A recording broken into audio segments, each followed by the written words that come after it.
It's the Final Word Daily with Lacuna. Focus on your game. Lacuna has your kit covered. I'm Daniel Norcross. Fidel Fernando is with me as we are going to talk about the most anticipated game that is never really anticipated well in the women's game. It's the biggest match of all between India and Pakistan that no one goes to watch and everyone knows the result of before we even get there.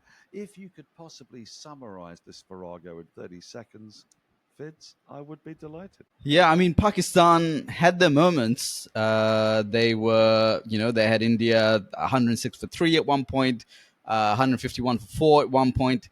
They even had Jemima Rodriguez out on 2 before, Diana Begg was shown to have overstepped and Jemima Rodriguez came back. India ended up through Richa Ghosh getting up to 247, which always looked like a pretty good score on a track that, had something in it for both the spinners and the seamers. And, it turned out that Pakistan didn't quite have it to get there. Sidra Amin, their best batter of this year, got to an 81, but, scored fairly slowly through most of that. And no one else really got going apart from briefly Natalia Parvez, who hit 33. So, another big win for India. They're 2-0 in the World Cup so far. 4-0 across the 4 Pakistan-India matches, if anyone's counting. That's where it is. That's longer than 30 seconds. Apologies. It is, but it's absolutely fair. No need to apologise.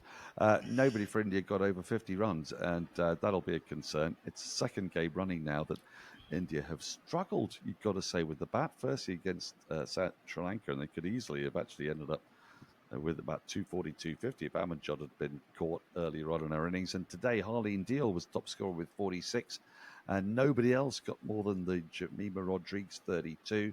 35, I beg your pardon, from Risha Ghosh towards the back end. 4 wickets for Diana Begg. Could have been more.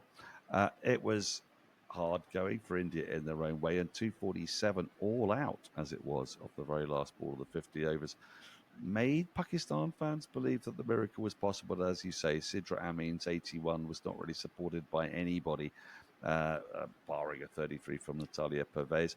Wickets in there, you've got to say, for Kranti Goud, 3 for 20. She was my pick at the start of this tournament for leading wicket taker. 3 maidens in there as well. Really impressed with the way she bowled. 3 opportunistic wickets at the back end for Dipti Sharma, a couple for Sneh Rana. But it was never really on when the early wickets fell. And Fids, there's so much to talk about in this game. It's a game that had an inevitability. India are always going to win it. We always feel they're going to win it. It's even more likely that India's women are going to beat Pakistan's women than India's men are going to beat Pakistan's men. Well, obviously, that's even more likely when I think about it. The crowd was not particularly enormous. The buzz was not particularly great. But there was a lot of stuff to talk about here. Now, where do we start? Let's start chronologically with bugs. Because I've not seen, maybe I have, stop play for bugs. I think I have seen an annoyance around bugs before, but this was interesting. It started with the Indian batters. Harmanpreet was particularly annoyed by bugs. Then the thing I particularly enjoyed was a man coming out to try to fumigate an outside space. How effective do you think that was? Look, this is a tropical island. I know it looks weird to, other people, the things that we have to do to keep insects away, but fumigating outside spaces is a very normal thing to do. Every kid over the age of 3 has seen it happen. It's a perfectly. We'll have you know that we have eradicated malaria on this island, so we know what we're doing. All right. Well, that's but good. no, That's good. I'm coming soon. I could stop taking the tablet. Yeah, you don't. Malaria is no. You don't need to do it here. No, it happens at certain times of year. There are some times when you're just at home with your windows open, and suddenly it's swarming with these. I think they're winged termites. They're called meru in Sinhala. But I haven't quite figured out the English name yet. But I'm pretty sure that it's a kind of winged termite that flies in the house. And the only thing you can do in that situation is you turn off all the lights in your house and you turn on the outside lights or put a torch outside because they're drawn to the floodlights, the lights. And so that's why they were at the stadium I presume it's I'm not an insect expert, but I think that was what was happening. But yeah, it created a lot of issues for the players. Their caps and t-shirts were being Nasha Sandhu's cap was being bug sprayed by Fatima Sana at one point. They stopped after 34 overs of India's innings for a 20-minute break while the fumigation was happening. But the fumigation actually took longer. The fumigation took about 20 minutes, and the bugs were back after about 5 minutes of the fumigation ending. So yeah, it was the bugs definitely won the day. I think they hung around till the end. So the longest stay at the crease out of anyone. Well, I mean, not quite. You didn't quite beat the world record for the longest World Cup game. That was the first game of the actual World Cup where India played Sri Lanka, and that finished at 11:32. It beat the previous record by 1 hour and 26 minutes. But you weren't far off it. This was without rain. So we'd kind of thought yesterday when we were chatting about this that rain could be an issue. It wasn't, mercifully. But let's look at what was an issue, I guess. The first issue was that they had to have a toss and they had to not have a handshake. Let's get this out of the way because I know both you and I find this an enervating subject. What was your take? It looked like no one wanted to deal with it. Like honestly, from watching the players, no, everyone wished that it could just be a normal game. It felt like people would just be much more comfortable if it had been. I think Harmanpreet didn't shake Fatima Sana's hand. There was like an awkward pause just after the toss went up. I think everyone's mind was on that, which is why no one heard the toss call correctly, and no one was upset about the wrong toss call being. We'll get to that, Yes. But yeah, they Harmanpreet just kind of awkwardly shuffled out of the way so Fatima Sana could have access to the mic. No handshake happened. At the end of the game, the Pakistan players just kind of shuffled off into their dressing room without expecting the Indian players to come out and greet them for a handshake as they normally would. So everyone the sad part about it is that it's already become a drill. Like everybody already seems to know the drill. And that's kind of, there are times when in this part of the world, politics can kind of give cricket a leg up, and it can, they can, in terms of making grounds available, plans for hosting matches, all that kind of thing, where politics does have to get involved and government help is needed to put cricket on, but we are now seeing politics really impose itself on cricket in a really toxic way. And today was another example of that. And that's not new. That's happened in the South in South Asia before, but this seems kind of increasingly like it's not going to get any better. Is this now the normal when India and Pakistan play that they just don't shake hands anymore? It's kind of, I feel for the players as well, because ultimately they're also human beings who make human connections with their competitors often, and that's something that happens across all the other teams. Like people can make friendships across the dressing rooms frequently. That often happens in the cricket world. So is that no longer a possibility between India and Pakistan players? And like, what do India commentators now do when they played against Pakistan players in the past and they've kind of had good relationships with them? Are they now no longer able to be seen talking to them in public? Is that now the situation that politics has created? I find it pretty gross. It's uncomfortable for the rest of us neutrals who are not from either of these countries to look on and see something like this happening in a sport that we love. But yeah, while I'm glad that no one stirred the pot today, and there were no new flashpoints in this tussle, but the kind of normalness of this happening, and the normalness of no handshakes and no acknowledging the opposition as fellow competitors, I was irked by that. I don't like watching that. I think most neutrals around the world would look at that and think that's a pretty crap thing to happen to a sport that we love. I agree with you, and I'm glad you mentioned the commentators because I watched in the Asia Cup final Wasim Akram and Sunil Gavaskar getting on perfectly well with it in the commentary box. I watched today Son Amir and Anjum Chopra getting on perfectly well in the commentary box. And that's the reality of most people's existence. These people are political pawns, and it's not for me or you to comment on these things, particularly because we'll be attacked for it. So I don't see any further need to prognosticate over it.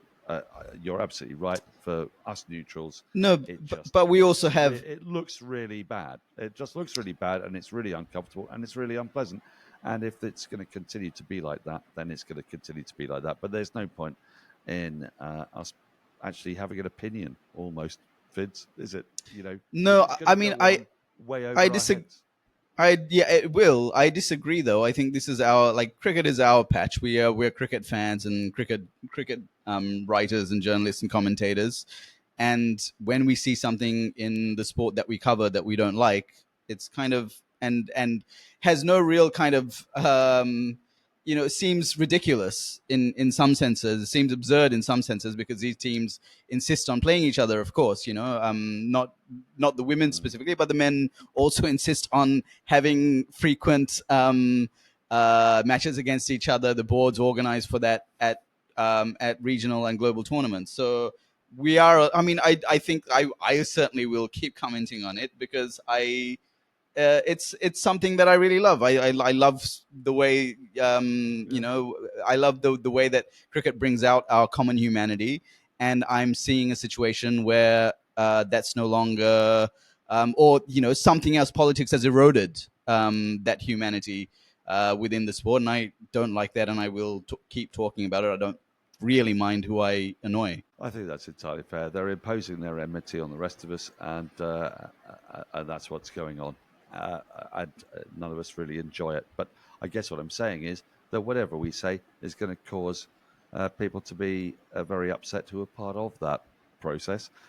And I just want to put it out there right now. I don't care how angry you are about us really being annoyed with you, being annoyed with each other. So that's that's kind of it. Let's move on to the actual game, which was dead fun, actually. And I think it was fun because yet again we saw fragility in India's batting, and we saw something that I've been really interested in sides like Sri Lanka and Pakistan and Bangladesh, and they're the ones that I'm most interested in this World Cup because we know a lot about the top five. And what I want to see is development and growth in fielding, bowling, and the things that they can control. The batting side of things is different. But what I saw today from Pakistan was that in the field, they were not dominated by India's batting. And India have got some astounding batters in their side.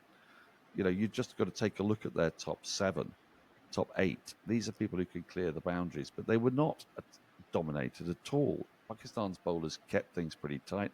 Their fielders for the most part, were really good. There were a couple of howlers. I mean, there was an hilarious dropped catch where I'm right at the very end where wicketkeeper barged into cover point and but it didn't really matter.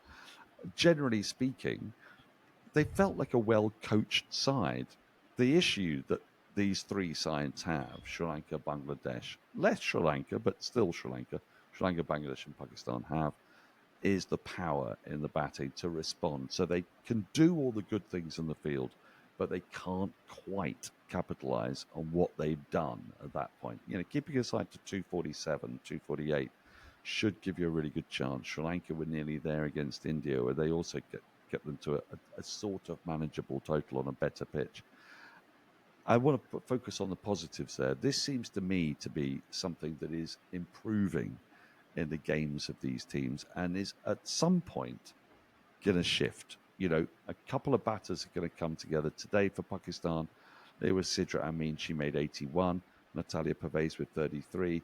If Muniba Ali or Sadaf Shams or Alia Riaz come to the party, then this game could have been really tight. It's not asking too much, is it?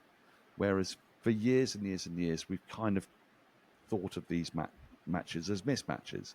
But you can start to see a future where these teams get closer together. Yeah, absolutely. I think today we didn't see the best of Munib Ali or Ali Arias as well. Sidra, I mean, did her usual thing, which is to kind of bat long, but bat a little bit slow, which probably put a little bit of pressure on the rest of the batting order to kind of get the runs flowing. But that's her role, and and Pakistan have liked her playing that kind of anchor innings. So yeah, I definitely can see Fatima Sana also bowled a fantastic spell. By the way, she was bowling extremely well today, and was rewarded with 2 wickets. Um, they perhaps didn't sustain their good periods for long enough, especially in the field. They had opportunities to get to kind of like really put the pressure on India, but they never quite got there. And India have an improving kind of lower middle order as well, as we saw in the Sri Lanka game as well. So yeah, I definitely, I mean, it didn't feel like for most of the game that Pakistan were getting played off the park. The 90 odd run gap or win was probably more than the game actually was. I think it was a bit closer than that. So yeah, I think both teams didn't cover themselves in glory in the field. India dropped a bunch of catches. Pakistan, that one you mentioned, but also the ground fielding was a bit sloppy at times. But yeah, it's been it definitely didn't deserve a 90 odd run distance, but I do think that India will look at this performance and think, okay, we made so many mistakes, but we are still putting up good scores. Our attack is still, finding a way to do the job. And I don't think they'll be too bothered that, Smriti Mandana didn't score a lot of runs or Harmanpreet Kaur didn't score a lot of runs. They'll just back those players to come good when at some point in the tournament. Well, what we're seeing again with India is the depth of batting, and that's what the best teams do. I mean, obviously, in Australia are the gold standard for that. They seem to bat down to essentially you've got to get 9 wickets until you get down to the tail. England have put in Alice Capsey at number 7, which is a sort of statement of intent. And you're seeing it with India now. Sneh Rana, she was at number 9 in the first game. She's batted at 8 on this occasion because Amanjit Kaur wasn't available. But Risha Ghosh's 35 off 20 balls was a really important innings at the back end. And having that kind of depth in batting, that's the difference really between the top teams and the teams that aren't performing. And actually, it's one that South Africa have got to look at. Their batting order, I think, going forward in this tournament, doesn't quite have that depth. They are playing a lot of players one place too high. And it makes you sort of think that Australia, India, and indeed England are probably the teams to beat largely because of that depth. Just quickly on Kranti Goud, you saw her there. I picked her at the start of the tournament as leading wicket taker. I thought she might do stuff because firstly she's going to bowl with a new ball, then she's going to bowl at the back end. And then I sort of thought, well, if they have Amanjot and they have Renuka Singh, I don't know if Kranti's going to play, but she's taken 3 for 20 today. Well, 3 maidens. She's really interesting one for the now and for the future, isn't she? I love the look of her. Yeah, getting quite a bit of, we have seen swing at this venue already, and it does swing under lights at Ketarama. But she was getting what was impressive was also that she was getting swing in good areas. So she wasn't getting carried away with the amount of kind of movement on offer.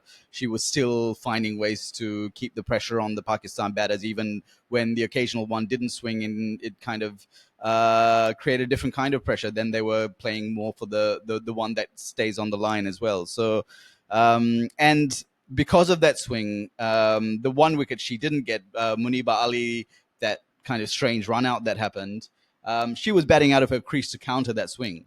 So Kranti Goud very much created that dismissal. She should have got that LBW that they were appealing for too, but that got turned down, and India didn't take the review. So yeah, she looks like a pretty good prospect, and injuries notwithstanding, could have a long career for India. I was going to actually save that for the Hall of Fame, but you brought it up, so we've got to do it. It caused a lot of confusion. It was a great moment. It's an absolutely perfectly superb moment. What the hell was happening there? Because a lot of people are going, wait a minute, She's put the bat down, and then the stumps have been broken, so she can't be out. Well, that's not true, is it? It's all about the laws of cricket. We do love stuff about the laws of cricket on the final word. To be absolutely clear, you've half described what happened. Cranty Gowd bowled a beautiful delivery, should have been given the LBW decision. There would have been no controversy if the umpire had just raised the finger to a plumb LBW and it wasn't given out. Then it wasn't referred. Well, and it might have been, I suppose, but I think the timer went down sufficiently that when the throw came in, so what had happened was that Manu Bradley put a bat down back into a crease, very much like Johnny Bairstow, and that's what I'm going to give you as the sort of like template for this: the Johnny Bairstow Lords Alex Carey dismissal. She put her bat down, and then she raised it, so she was on strike. Ball hits the pad, should have been given out LBW, wasn't, rolls away to backward point, puts a bat down, lifts it, throw comes in, hits the stumps. It's a spirit of cricket thing, is it? Well, I don't think so. But if Alex Carey's a spirit of cricket thing, this is a spirit of cricket thing. It's the same thing, isn't it? Bat went down behind the stump, behind the crease, and then, oh no, they've appealed. You can't be doing that. I mean, this should have been a moment of incandescent rage, but of course, it wasn't. It was a moment of confusion and what the hell has gone on. Yeah, so from what I can piece together, what happened was the so Munibali was batting out of her crease. So she was never in her crease when the ball, I think, came off her pad and went to slip. Where Deepti Sharma of Mankading fame from a few years ago, you'll remember that one. Picked up the ball and threw at the stumps. And I might be slightly mistaken. I'll have to go like rewatch the footage closely. But when she threw the ball, I think Muniba Ali's bat was actually grounded behind the line, and she was fine. Correct. But then she momentarily, for a couple of seconds, while moving her bat, just like very, very. I think her mind was on the LBW appeal and whether how that was going and whether, because it was a very close LBW appeal, very good one, and would have been overturned on review. So her attentions were there, and she just raised her bat off the crease. And in that second, the ball came and hit the stumps. So initially, the third umpire had given it not out on the big screen because the third umpire had only watched until Muniba grounded her bat. But then subsequently, she saw further footage of the bat coming up and the ball hitting the stumps at the same time and had to overturn. This obviously caused huge confusion for Muniba Ali, who was, very agitatedly asking the umpires what's going on, as, you would expect. India, meanwhile, was celebrating. Muniba was kind of given marching orders by the on-field umpires. And then as she was nearing the rope, Fatima Sana, I think, was involved in another conversation with the fourth umpire, asking what was happening. And Muniba was asked to stay on the field until that could be sorted out. And they all eventually, it was clarified enough that Muniba left the field and Sidra Amin came in to take her place.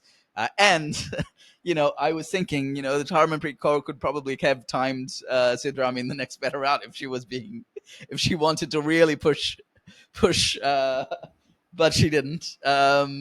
And I think generally the histrionics were not there today, so I'm glad that the women have proved themselves more capable than the men players of these countries of kind of keeping a lid on things and being sensible. So yeah, and there were a couple of moments that could have turned into flashpoints. There was another moment, Deepti Sharma again involved, trying to throw down the stumps at the non-striker's end. She hit the boot of Shamim Ramin, who wasn't impressed with the fact that the throw had come in. So that could have turned into a flashpoint. It didn't. Really, it was a lot of people keeping heads cool, which was nice to see after the last few weeks. Fids, what you've basically done is you've made it impossible for us to do a Hall of Fame. But because you've basically run through every single one of them. But hopefully you've still got one left up your sleeve.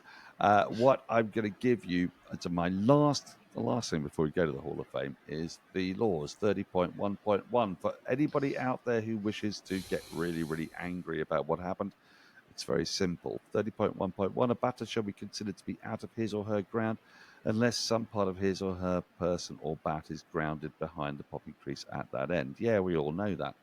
30.1.2, however, a batter shall not be considered to be out of his or her ground if, in running or diving towards his or her ground and beyond, and having grounded some part of his or her person or bat beyond the popping crease, there is subsequent loss of contact between the ground and any part of his or her person or bat, or between the bat and person. Issue here was she wasn't looking to run. She was just, I'm afraid, moderately dozy in lifting her bat when Dipti Sharma's got the ball in her hands. When Dipti Sharma's got the ball in your hands, you make sure that every single part of you is behind that crease. I don't know how often this needs to be said to people. She's a wonderful human being, Dipti Sharma. She's a weapon, and she knows what to do with a ball if you don't have any part of your bat or your person behind the crease. Anyway, I reckon it's almost time for the Hall of Fame. But before we do, just want to tell you a little bit about our sponsors, Lacuna, who are a magnificent brand. They look to remove barriers for women and girls serious about their cricket, giving them the freedom to step onto the pitch feeling confident, comfortable, and focused on performance, and crucially, not restricted by their kit. Women have been wearing the wrong kit for years. This has just basically been what has been happening because nobody's bothered to make kit for women. And it's an outrage. We can get really angry about it. We could get really vexed about it. But why don't we just get even with it? Lacuna have created bespoke female cricket wear created by women for women. They're the first dedicated female cricket wear brand. They're the leading cricket teamwear provider in the UK. And they provide high quality, sustainable performance fabrics with antibacterial treatment to keep your kit fresh.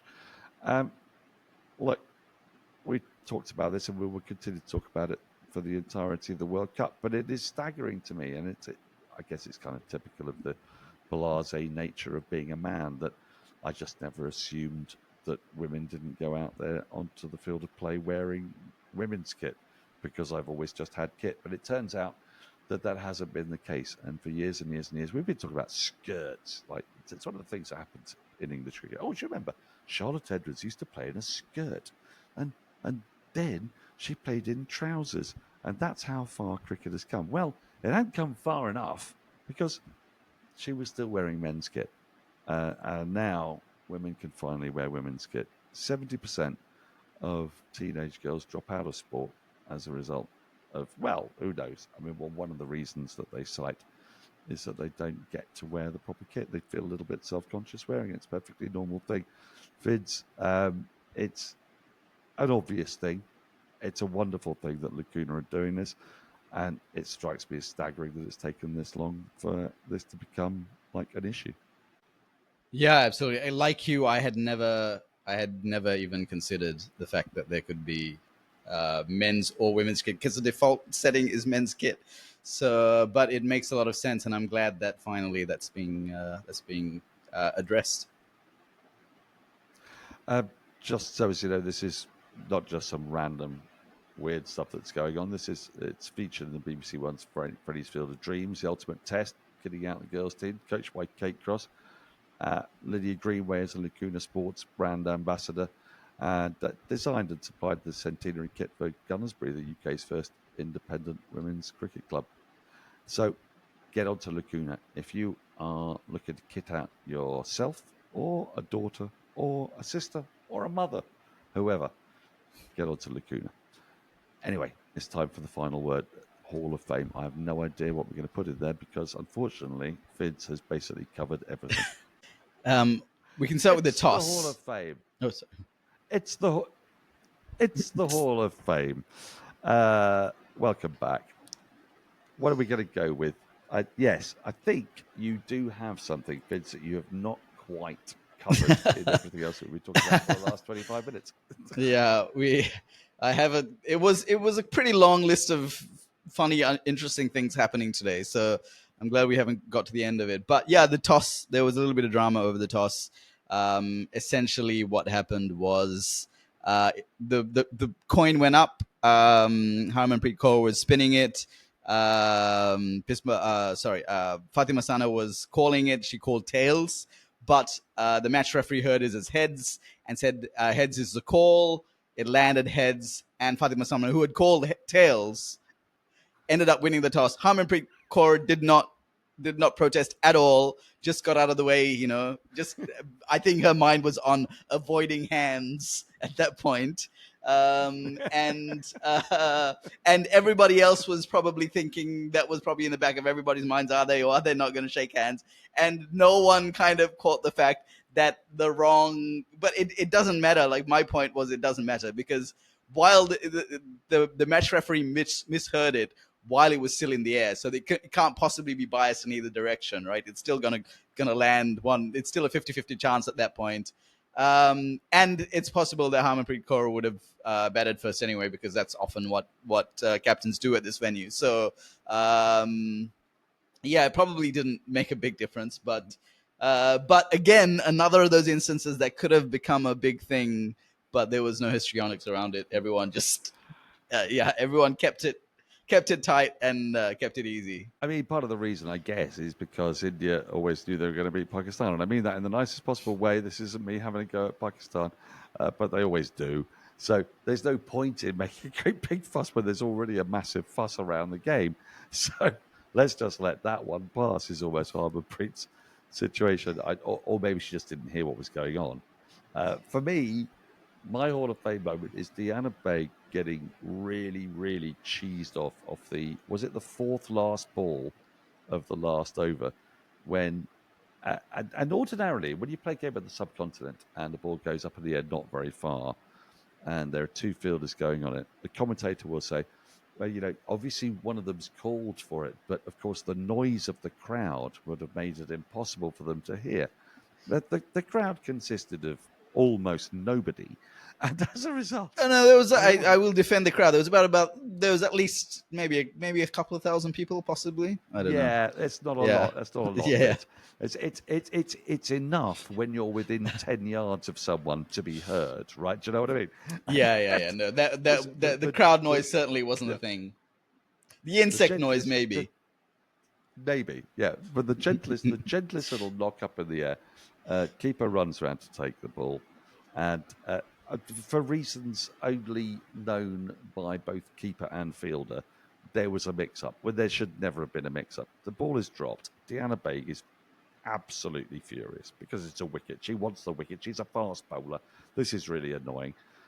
What actually happened is that she ended up taking 2 wickets and 2 balls straight after it. Had that catch been taken, she might not have taken another wicket, but instead she got 2 in 2. Her furious rage was replaced by, well, still furious rage, because she walked off still pissed off that she didn't get that wicket, which I really, really loved. That was Hall of Fame worthy for me.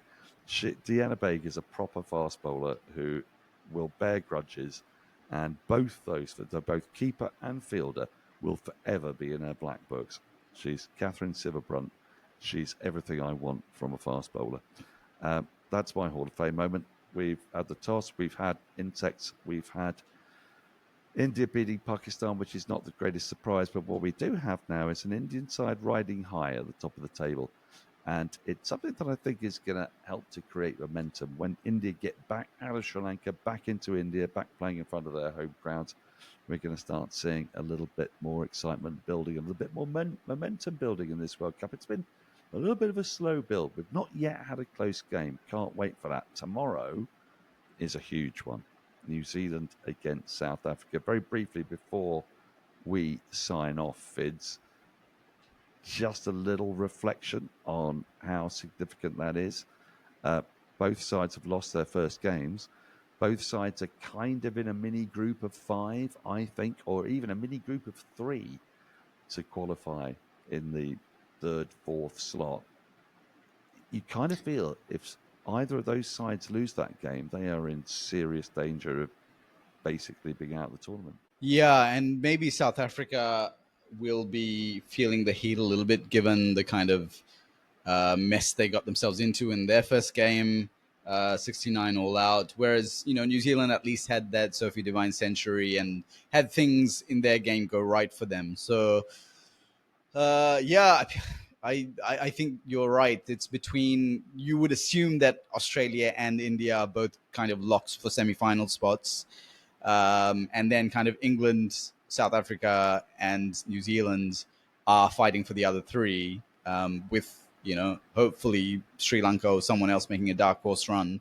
So yeah, I think it's a pretty substantial game. It's really hard to tell when you have this round robin format what will become relevant, but it's going into this competition with 2 losses in the row won't, they'll have a lot of catching up to do at the back end of that round robin. I'll tell you now, if South Africa lose that game, they are in serious trouble, because they will have lost to 2 of the sides that they would have hoped they would have won at least 1 game against. I'll be back tomorrow. I don't know who I'm with, but we will be dissecting that game. Hopefully, it'll take less time than I have taken over this. But let's face it, it was India-Pakistan. What do you expect? India-Pakistan game, there may only have been 2,000 spectators, but there was 35 minutes of the final word daily. I can't ask for more from me and Fids, and indeed from the listeners who've had to endure that.